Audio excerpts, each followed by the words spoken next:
יום ראשון עוד במיטה, מנסה להתעורר, פתאום טלפון, אחי כבר 2, איפה אתה? אני בכלל לא בלוק, וואלה קמתי קצת פלוק, שולח למדריכה, אני חולה בקטלה. מגיע באיחור למכינה, וכולם על מדף כבר רצים עם ניר ועם אמנדה. קולט את הפצועים לבד בגינה, מעשנים בפינה.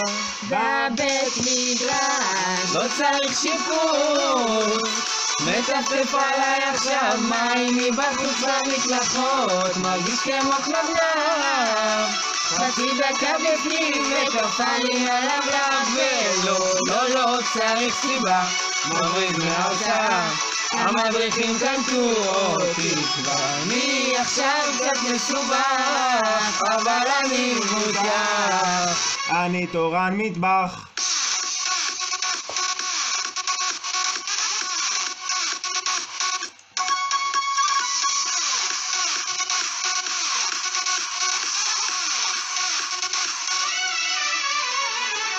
רק הגיע יום שני והקצב עוד עולה, כל הלילה לא ישנתי ואני גמור כבר. איך הגעתי לשמריה? הוא תמיד בי ובוער, לא יאכל לי איזה טוסט ואכנס כבר פנימה.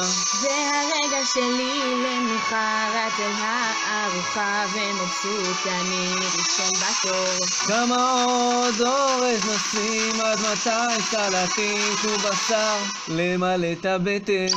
ביום שני אוכל אמיתי, אוכל עכשיו קצת חסה ושווארמה צמחוני אין סוף מדסים, יצא לי הלשון, אני בתת-תזונה כי נגמר לי החלבון, ואין מקום לישיבה, יש תרומת אהבה, על כל ספה יש זוג ושמיכי.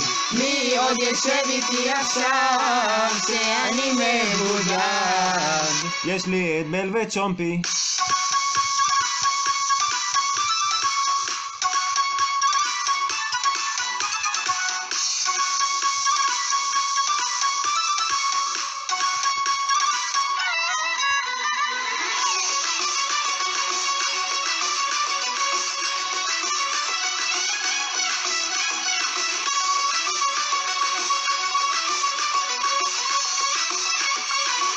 כל יום שני ורביעי, אני חונכת ילד או שהוא חונך אותי. עבודת מידות הלכה למעשה, ומלא כלים עזובים בבית קפה. ולא צריך כדור, קופץ לי בשיעור, זה דור של רטלין? לין?